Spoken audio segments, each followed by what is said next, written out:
Welcome back to the Iceback Sports Podcast. I'm Matt. I'm Griff. And I hope you all had a happy Thanksgiving. Hope you enjoyed your holiday. You know, ate a lot of good food, watched some good football. Well, the first game was good. The Lions-Packers game was pretty good. The other two weren't very close. No, they were not. Just to recap those games, Packers obviously upset the Lions. Yeah. Love threw for 268 yards and 3 touchdowns en route to a victory over the divisional rival. Yeah, how about Christian Watson? Yeah, he finally did something. Yeah, 5 for 94 and a touchdown. Yeah, I mean, you can't ask for better stats from him. I mean, going into the season, Christian Watson, you know, he was supposed to be the number one there, and he hasn't really played like it. Obviously, he was hurt to begin the season, but I mean, he's had his fair share of drops, and well, that was always his problem. Yeah, he started to show at the end of last year that he was putting it all together, but it kind of came back. We'll see what happens with him. He's got a lot of talent. He does. He does. I mean, he's big and quick. Right, height, weight, speed guy.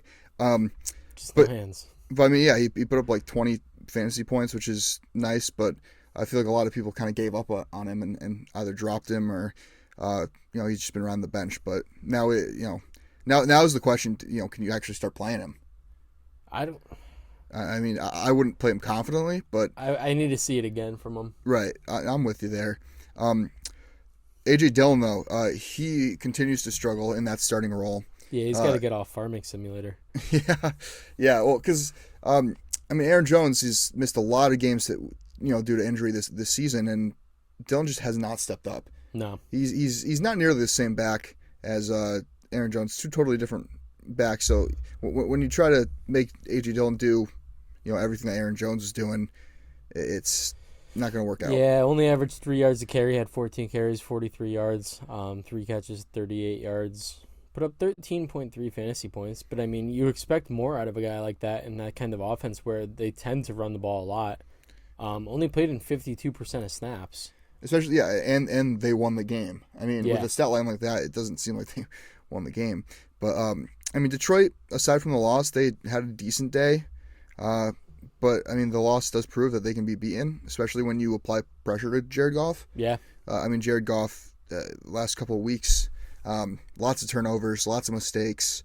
I mean, he started off the season pretty strong, but lately he's, I don't know, maybe teams, again, are starting to see that if you apply pressure to him, he's not going to produce.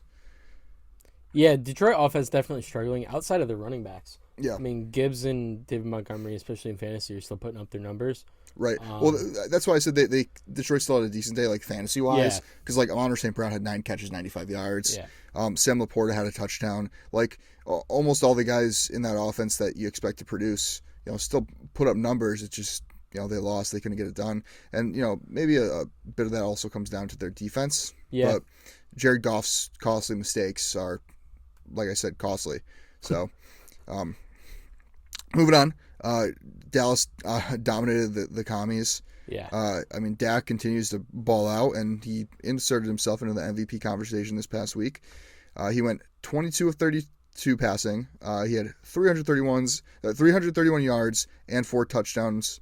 I mean, this if it was just this game and it was like just a lone stat, it'd be like, okay, like he played with the Commanders. But he's been doing this week in and week out. Yeah. I mean, like I said, I think he's up in the MVP conversation right now. But I mean, he's not the only guy that had a big day. Tony Pollard, also, finally rewards fantasy managers that drafted him. He had 13 carries, 79 rushing yards, and a rushing touchdown, and added 6 catches for 24 receiving yards. Had a decent day there. I mean, that's the kind of production you were hoping for when you drafted him in the first round or second. Yeah, I mean, it's back-to-back weeks. Last week he had a touchdown. This week he got a touchdown. Back-to-back weeks of around 20 points. So, I mean, hey, you can't really complain there. Right. Right now he's sitting at RB11. I think that was going into this week. So, listen, I mean, Tony Pollard, if you could start turning it around, these fantasy teams that drafted him early on, if you're not already out of it, you might have a guy coming back for your playoff push. Yeah, for sure.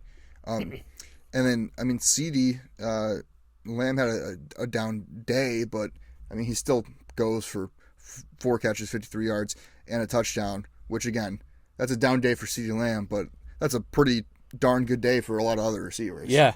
Yeah, I mean, especially in the in the recent weeks, CeeDee Lamb's been putting up those huge games. But I mean, still, you'll take 453 and a touchdown out of a guy. Maybe not out of CeeDee Lamb, like you said. You kind of expect more at this point. Right. But listen, if he's touching paint, you'll take it. Right. No, 100%. And one last thing to mention about Dallas, I thought was worth noting, is that Dallas may be 8-3, but as of right now, as this episode's recorded, they have not beaten a team with over 4 wins. Hey, it sounds like the Miami Dolphins. Well, yeah, I mean, they're dominating the teams they need to dominate, but then again, the teams that they've played, the 2 teams with winning records, San Fran and Philly, they lost to. Hey, it sounds like the Miami Dolphins. They haven't beaten a team over 500, so... Right. So, I mean, yeah, it's, although they're playing very hot against, the teams they should be playing very hot against, those couple losses in that L column, I think it's going to affect them come playoff time, Yeah, no, I can see it. I mean, the thing is, though, if Dak can continue playing like this, they're going to be a tough team to beat, no matter who they're playing. Yeah. I know he's not putting up these numbers against insane defenses, but he looks way more comfortable. He's got his confidence back. Yeah. And a confident Dak is going to be a problem for any team. What does stink as an Eagles fan is Dallas D looking really good. Yeah.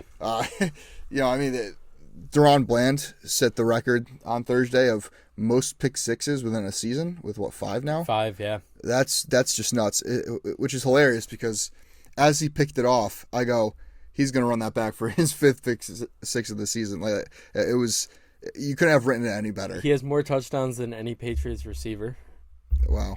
Combined. I believe all those receivers combined. I believe it. Yeah, no, I mean, next year when Trayvon Diggs comes back, if they're able to retain Strep Gilmore, you got Gilmore, you got Diggs, and you have Deron Bland. That's a pretty scary secondary. Yeah. I forgot they're doing this all without Diggs. Yeah, and I mean, hats off to Dan Quinn. Yeah, I mean, Dan Quinn's just a great DC. He is, and he had some coaching offers, from my understanding, last season, but he wanted to stay with Dallas for another year. It'll be interesting to see what he does this offseason. Yeah. Lots of teams, already have coaching vacancies, and I'm sure there will be more down the road. And then San Fran, Seattle, kind of a snooze fest. This game stunk. Yeah, I mean, Niners defense dominated Seattle. The Niners sacked Geno Smith 6 times. I know Nick Bosa had 2 of those sacks. San Fran continues to run their offense through Christian McCaffrey, though. He had 19 carries, 114 rushing yards, and 2 rushing touchdowns with 5 catches for 25 yards. A big day. I mean, he's got to be up there. He's got to be the Offensive player of the year. Yeah, not only that, but like as far as fantasy goes, he's got to be.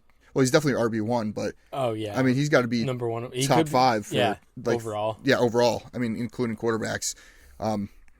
He's been that nuts. I wish I took him number 1. Yeah, I freaking took Justin Jefferson, but the whole thing with McCaffrey going into this season was the concern of his health, and how many touches he was actually going to get. Yeah, I think he leads the league. Yeah, but now he's put together back-to-back healthy seasons where he's been RB1, far and above everybody else. I think he's the consensus number 1 pick next year, no question. Oh, easily. I mean, and then Justin Jefferson. A lot of people took him because they were like, injury-wise, he won't get hurt, and what's he get? Yeah.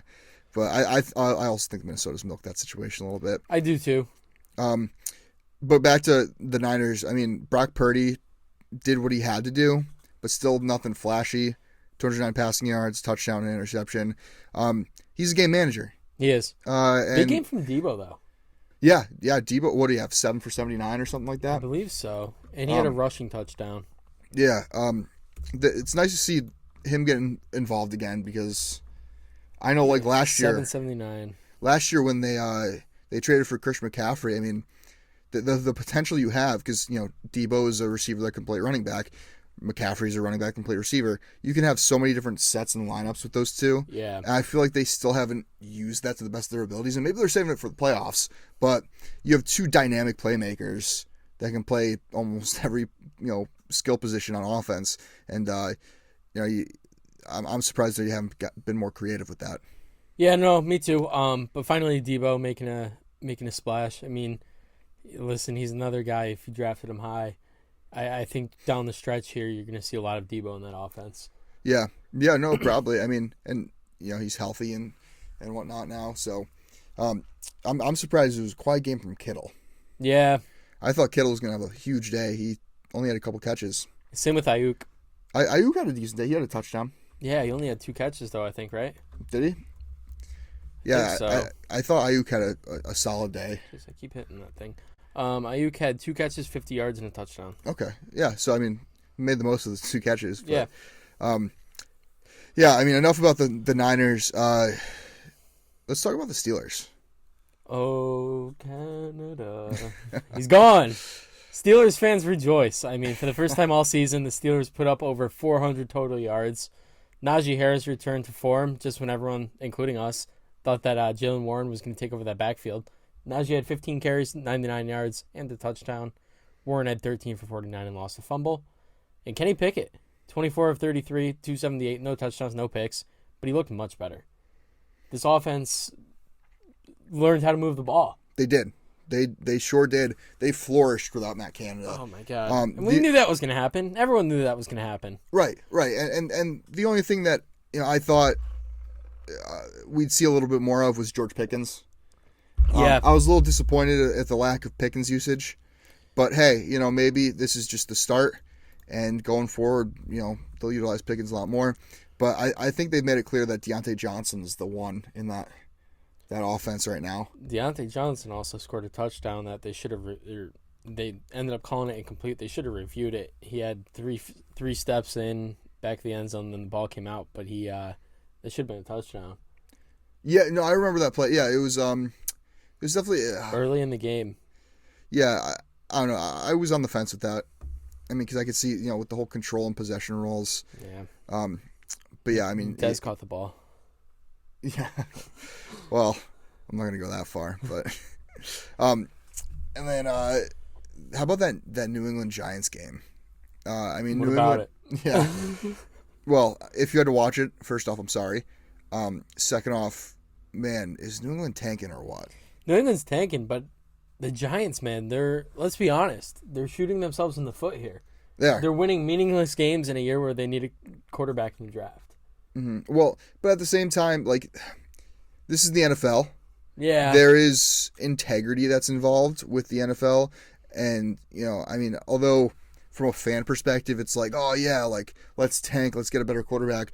But you have the guys out there that are fighting for a job, fighting for, their Matt careers. Jones is really doing a good job at fighting for a job. Well, no, but I mean, a guy like Tommy DeVito who's out there, I mean, he's fighting for a backup role somewhere right now. Yeah, that's true. And the way he's been playing, I mean, he's probably going to get a decent deal somewhere holding the clipboard.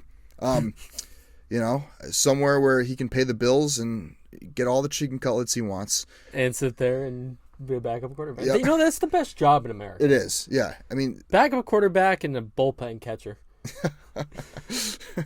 But, no, I mean, I don't know. Did you watch the replay of that kick? It almost looked like Ryland, the kicker for the Patriots, intentionally missed that field goal. I didn't watch any of that game. So Giants won 10-7, right? Yeah. Patriots, it was I forget how long of a field goal it was at the end of the game, but it was one that Ryland probably should have made.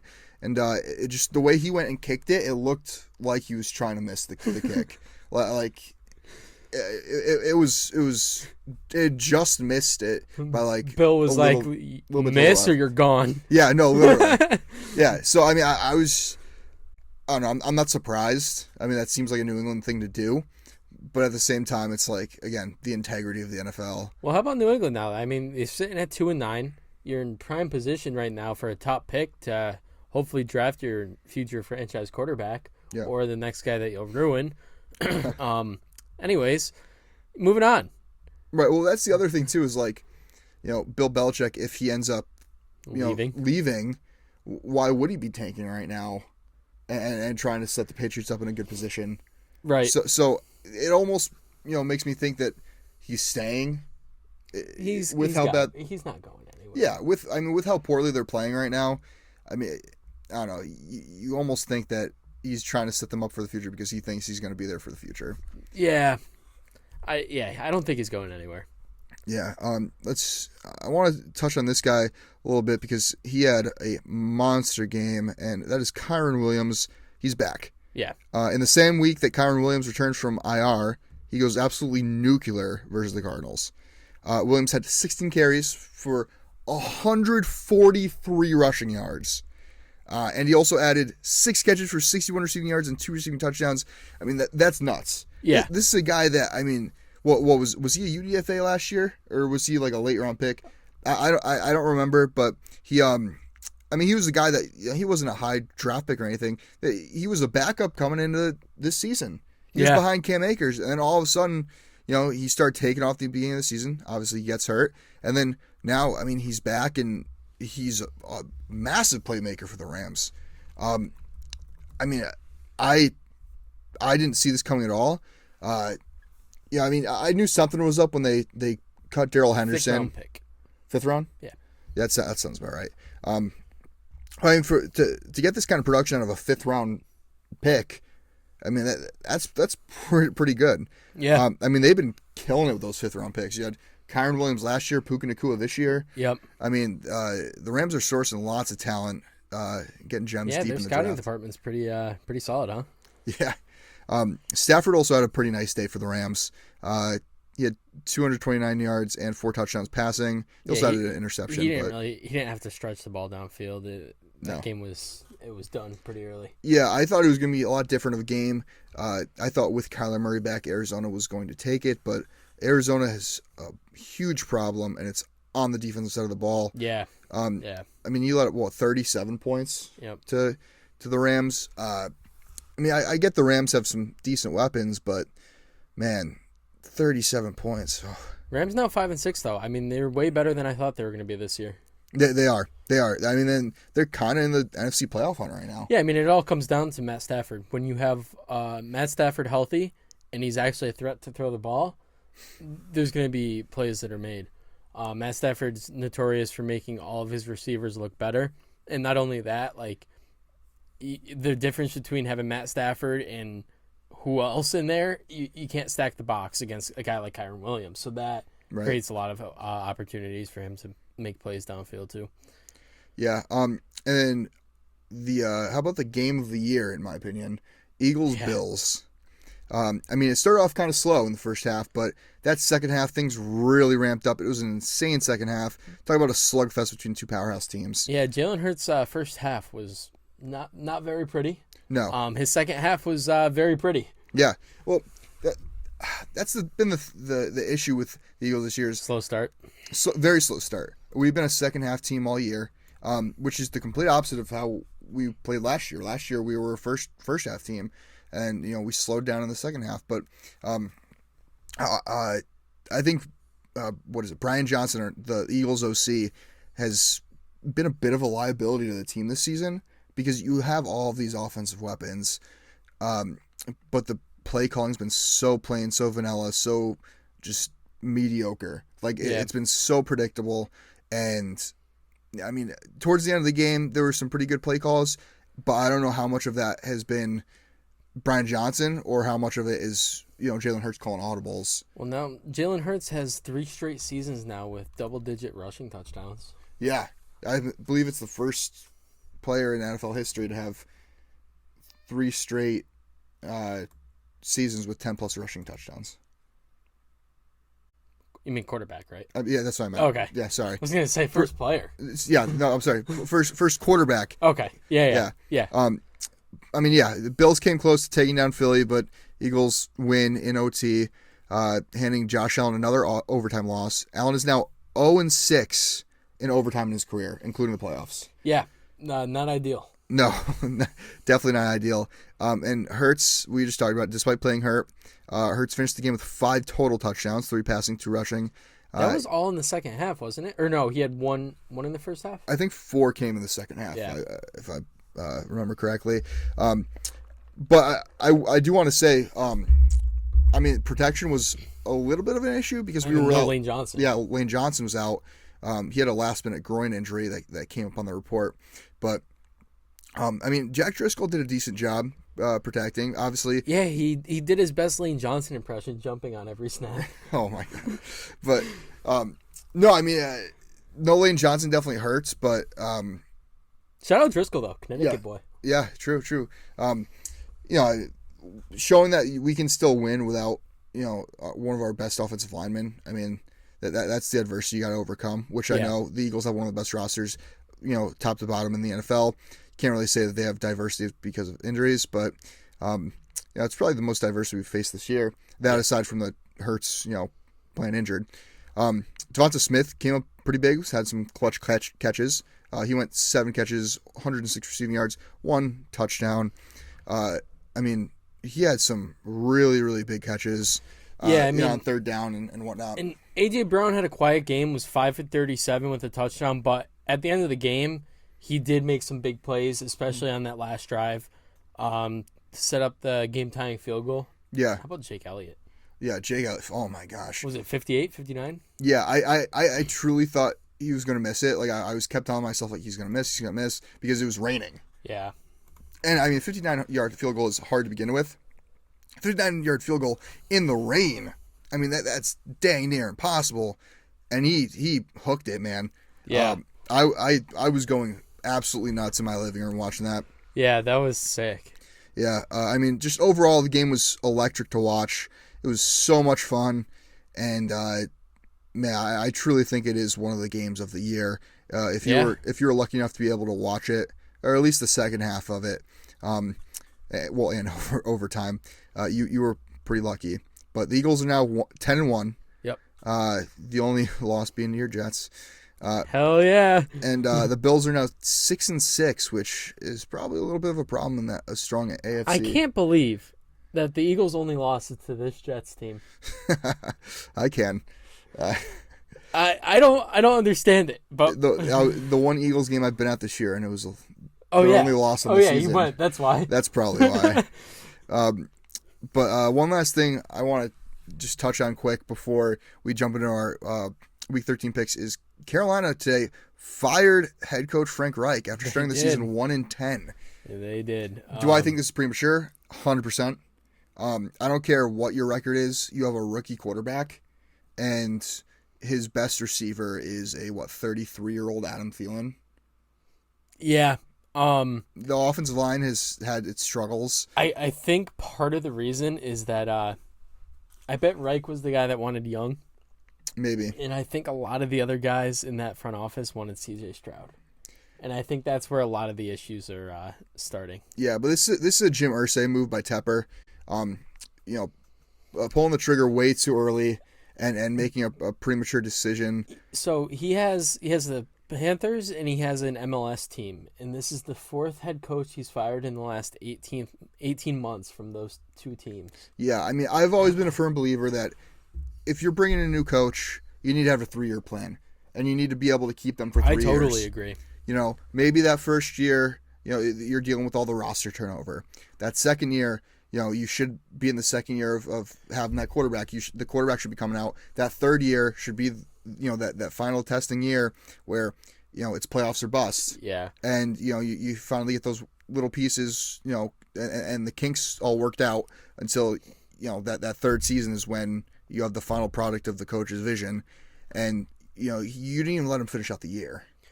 Well, yeah, and I don't, yeah, you look at that team on paper, and I don't know how you expect the team to start any better than 1-10. Right. The only way is if Bryce Young puts up CJ Stroud type numbers. Yeah. And a CJ Stroud type season, and you're not going to get that with the weapons that are around him. Right. Like you said, Adam Thielen's his best weapon, and he's 33 years old. Right. I mean, tight ends are Hayden Hurst and Tommy Tremble. I mean, Hurst is serviceable, but he's not really a playmaker. Your wide receiver, too, is another rookie. You got Jonathan Mingo out there, who he's putting up some pretty good numbers, especially this past game. He had a nice game, but you have nothing around him. And Chuba Hubbard is your starting running back right now. Yeah. And that's no knock on Chuba Hubbard. He's not bad, but I think he's a backup level running back. Yeah, he's you bring not in flashy. Miles Sanders, who has done absolutely nothing. Right. Without being in that Eagles offense behind that amazing old line. And I mean, that's really all you got. Yeah. That team stinks. Yeah, no, I mean they don't have a first round pick this year. No. That's the other thing that shocks me is the Bears have their pick. You invested all this money into all this draft capital to not only get Bryce Young, but I mean you think you'd want him to have that consistency with a head coach and develop. And the whole reason you brought in Frank Reich is because you knew you were going to bring in a rookie quarterback, and he's supposedly a quarterback guru, and you give up on him after 12 weeks? Yeah. That's not cool. And they didn't even tell the team. Most of the team found out through social media that he was fired. Which is absolutely unprofessional and ridiculous. Yeah. But let's jump into our Week 12 results. We spent a little too much time with that recap. I went 11-4 last week. You went 9-6. This is before the Chicago-Minnesota game tonight. I'm 115-63 on the year. You're 102-62 on the year. Yep. Jumping into our Week 13 picks. Seattle at Dallas. Seattle just got embarrassed by the Niners on Thanksgiving. Dallas embarrassed the Commanders. I think, it's pretty similar here. I think Dallas embarrasses Seattle. I totally agree. I got Dallas by a pretty big margin here. I mean, Dallas has been playing really hot. Seattle, is Kenneth Walker going to be back yet? You know what Probably not. say? I would like to shout out all the Sauce Gardner haters on Twitter, all the Seahawks fans that praised Tariq Woolen, who got benched. Yeah. Yep. Well. Anyways. Yeah. No. I think Dallas is the clear favorite there. Yeah. Next up, we have Indy at Tennessee. This is a coin flip game for me, honestly. I'm gonna go Tennessee here. Really, I'm going Indianapolis just because Indy's been playing really well as of late. Now that Jonathan Taylor's back in that offense, and their offensive line has been playing really well. Yeah, they need to. They know they got Jonathan Taylor running behind them. Right, but I think that's given them a little extra urgency. Like the interior line was never in doubt for Indy. They have one of the best interior lines in the league. It was the tackle positions, and Bernard Raymond has stepped up big time. Yeah, he's a top 15 left tackle in the league right now. Yeah, or at least Raymond's he's been playing really like it. Tennessee.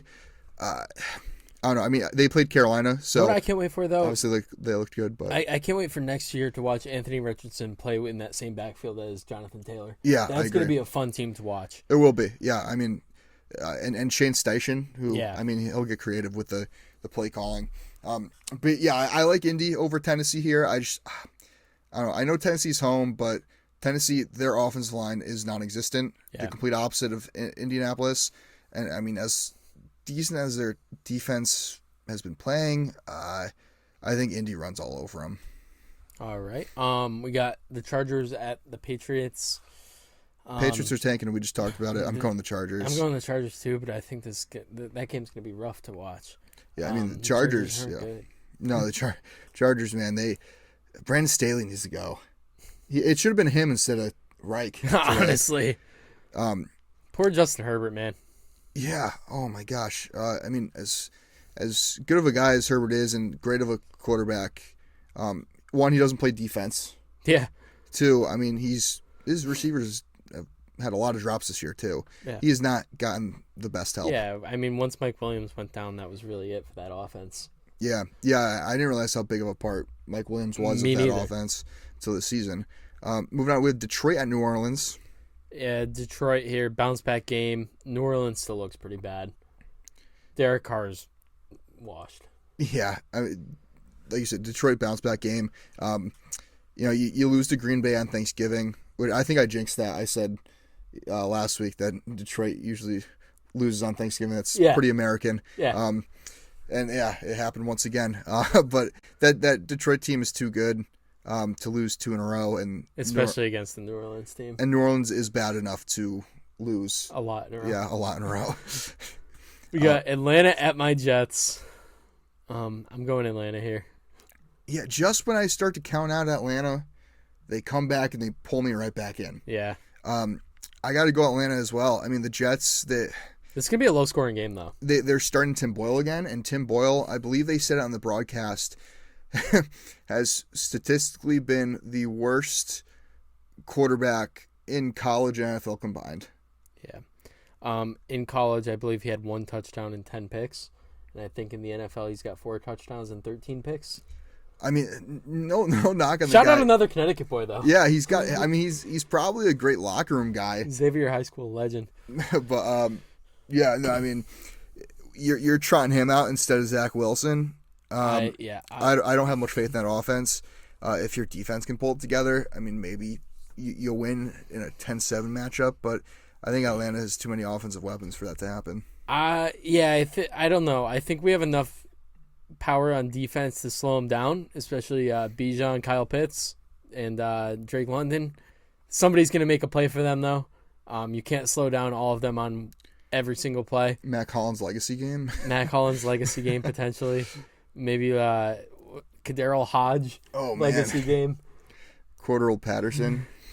Out of the retirement home. Yeah. Yeah, Jets lose this one. And then the rumbles of Saleh being gone got to start. You think so? I don't think he should go. But I do think that conversation is going to happen if we lose this game to Atlanta. Yeah, I mean, we touched on it pretty in depth last week. If you haven't listened, go listen to that episode. But I mean, it's tough when you lose your quarterback, a bunch of key offensive linemen, like literally half your offense you've lost to injuries this season. I mean, we've had 14 different starting offensive linemen. Yeah, you're not going to win games like that. Right. Like I said, we talked about it last week. We're not going to harp on it too much this week. Go back and listen to last week's episode if you haven't already. But I don't think it's completely on Saleh. No, I agree. Next, we got Arizona at Pitt. Arizona, oh, man. They just got ran all over, and I think that happens again. I think Najee Harris has back-to-back big games. Yeah, I think this Pitt offense is going to catch fire now. Yeah. Just rub it in Canada's face. Yep. Big Kenny Pickett game, I think. Yeah. In a game where he should. Yeah, I think he'll actually have a passing touchdown this game. I think this one's just a confidence booster for him. I think Pitt runs away with this one. I agree. Next up, we have Miami at Washington. Washington's abysmal. Riverboat Ron, which he does not deserve that. They're under 500, so Miami wins this game. Well, that's true, yeah. But I again, talking about head coaching, fires, I think Rivera's up next on that list. Gotta be. Denver at Houston. Now, this could be a really good game. This is going to be a really good game. But I'm still going off the fact that Denver's won 5 in a row now. Yeah, they're bound to lose. I mean, just the odds of the NFL. The NFL always evens itself out. Yeah, my Houston Texans are coming off a tough loss. Tough loss where Matt Amendola had a chance to send it to overtime and he hit the crossbar from 58. That's tough. You throw him out there. He's never made a 50-yarder in his career. It's all right. We chalk that up. We move on. My coach, D'Amico Ryans, is going to get this team ready. My quarterback, CJ Stroud, is going to throw all over this Denver defense and win this game. Yeah, no, I mean, I think a fun matchup will be Nico Collins versus Pat Surtain. Or Tank Dell. I mean, I think Collins is the one there. But yeah, I think Collins and Surtain match up a lot better. And Dell, I think, is going to play, in the slot a little more. But I think this is a big Tank Dell game. I agree. Also a big Cortland Sutton game. Yeah. It'll be a good game overall, but Sutton and Stingley matchup's going to be pretty good too. That's true. Yeah, I'm going Houston at home. Yeah.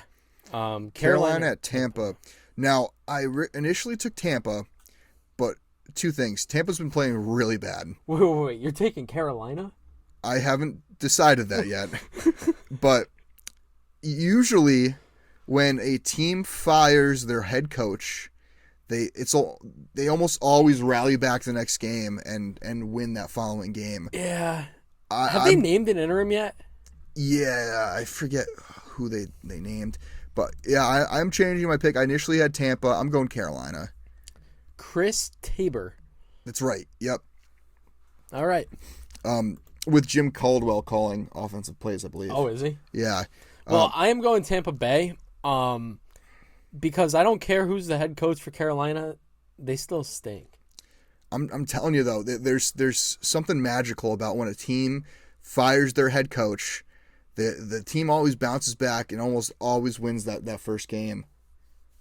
Look at give the interim some false hope. Look at last year with what's his name there? Jeff Saturday. Yeah. Oh my God, he was terrible. Yeah, but he won that first game. I know, but he was terrible.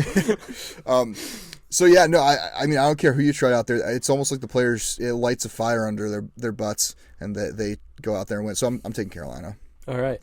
Cleveland at the Rams. I'm taking the Rams at home. I am also taking the Rams. Big thing for me here is Myles Garrett left he said he felt a pop in his shoulder and he left the arena with his arm in a sling. Ooh. So I think no Myles Garrett is massive for that Cleveland defense. Oh well, yeah. And I think Matt Stafford picks him apart because he'll have more time to throw. I like the Rams, especially now in the playoff hunt. Yeah, give me the Rams at home. What do you? Yeah, I'm taking the Rams. I do think it's going to be a tough game for Kyren Williams. The Cleveland run defense is pretty damn good. But I do think this is a game for Puka Nacua and also Cooper Kupp. I think they both have 8+ catches apiece and 75+ apiece. I could see it. We have San Fran at Philly next up. Now, am I confident about this game? Not at all. It being in Philly, I like that. Philly pretty much owns San Fran as of late. Yeah. And I don't know. I feel like I'm on top of the world right now as an Eagles fan. I feel like we can beat anybody. We're going to lose one of these weeks, though. I mean, 10-1. Yeah, but you won't lose to a good team. Probably. Yeah, no, I mean, I think the following week at Dallas, we're more likely to lose. One, yeah. I can't pick against my boys, especially I cannot pick San Fran. I loathe San Fran. I got to go Philly at home. I'm also taking Philly here, just because of how good they looked in that second half. The offense plays like that. There's not many teams that are beating them. Yeah. San Fran's offense is good, but what really sets them apart is their defense. And I think Philly's offense just is better than San Fran's defense. Yeah, and I think a big factor for this, though, will be if Lane Johnson plays. Because Nick Bosa did nothing last year against Lane Johnson. Lane Johnson absolutely locked him down. But now you have Driscoll's out there, it's going to be... Right, it's going to be a tough game for Jalen Hurts, who definitely is not nearly as mobile with that knee injury. So I think that's something to monitor is the Lane Johnson situation. KC at Green Bay Sunday night. Oh, man. I mean, Green Bay came out and looked really good against Detroit. Jordan Love looked like he started to put it together. KC started off slow against Vegas, too. They did, but they came alive in the second half, which, I mean, they have, like, 0 second half points, like 3 weeks straight. Yeah. So, I think KC's starting to figure it out. But I got to go KC. I mean, being in Lambeau is a huge factor here, but I still got to lean KC. I'm taking KC, and I think it's a big game from Travis Kelce. Yeah, he's due. He is due. He's due for a huge game. So I like that. Yeah, I'm with you. And then Monday Night Football, we have Cincinnati at Jacksonville. Jake Browning, about as brown as what I left in the porcelain this morning. I mean, he has not looked that great. Yeah, he didn't look great. I mean, again, facing a solid defense in Pitt. Yeah. I'm going to go Jacksonville, though. Jacksonville's coming off a game where they probably shouldn't have won. To my boys, my Houston Texans. But, I got to go Jacksonville here. Trevor Lawrence has been looking way, way better the last couple of weeks. He has. He's started coming to his own. He's breaking out right now. And he's been fun to watch. I got to go Jacksonville at home. Teams on buys include, we have a lot of them, Buffalo, Chicago, Vegas, Minnesota, New York Giants, and the Baltimore Ravens. I wish the New York Jets were on a bye. Well, they might as well be. We already had our bye, but give us another one, please. Let's move on to the waiver wire watch really quick, and then we'll wrap things up. Kicking it off, we have Russell Wilson. Yeah. This season, the Sean Payton-led Broncos have indeed let Russ cook. Wilson has been playing like he did in his prime once again. Russ is currently quarterback 14 in fantasy and Denver's red hot, having won their last 5 games. With the Broncos looking to make the playoffs, Russ should look to continue this strong performance. And Denver has a quarterback-friendly schedule as their next several games are against the Texans, Chargers, Lions, and Patriots. And Russ is owned in 51% of sleeper leagues, but you should still look to add him where you can. Next, we got Pop Douglas. DeMario Pop Douglas. He had 5+ catches, 45+ yards in the last 3 games where, I mean, you have nobody throwing to you. Right. He's been targeted 9 times in back-to-back games. And the Patriots are trying to get Douglas involved, and he's definitely the number 1 right there. He's a safe wide receiver 3 to 4 play.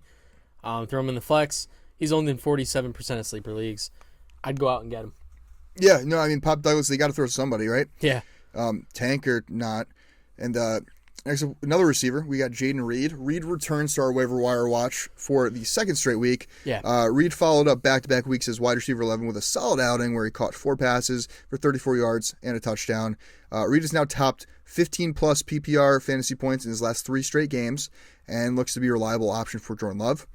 He offers tremendous wide receiver 3 value and is already owned in 55% of sleeper leagues, so go get him while you still can. Yep. And then the last guy we got on here is Pat Freiermuth. He could be a starting fantasy tight end. We saw it last year. He's been injured pretty much all of this season, up and down with injuries. And now he's finally healthy and Matt Canada's gone. He's coming off a game where he caught 9 of his 11 targets for 120 yards, which is a big day for a tight end. Yeah. And, you know, they're picking up offensive performance. So if he's available in your league, he's owned in 49% of sleeper leagues, I'd go out and get him. I think he could be a tight end 1 for the rest of the season, especially in their new offense. Yeah, somebody like him, you know, picked up this late could potentially be a league winner, especially in a position like tight end, where, you know, there's such a competitive advantage with that position, just due to the differential. Yeah. But that's gonna wrap us up for episode 17, going into week 13. Yeah. Make sure to check us out on social media. We're at IcePath Sports on Instagram and TikTok, at IcePathPod on X. And you can check out the video version of this episode on the IcePath Sports Podcast YouTube page. We'll see you guys next Tuesday. As always, stay cool.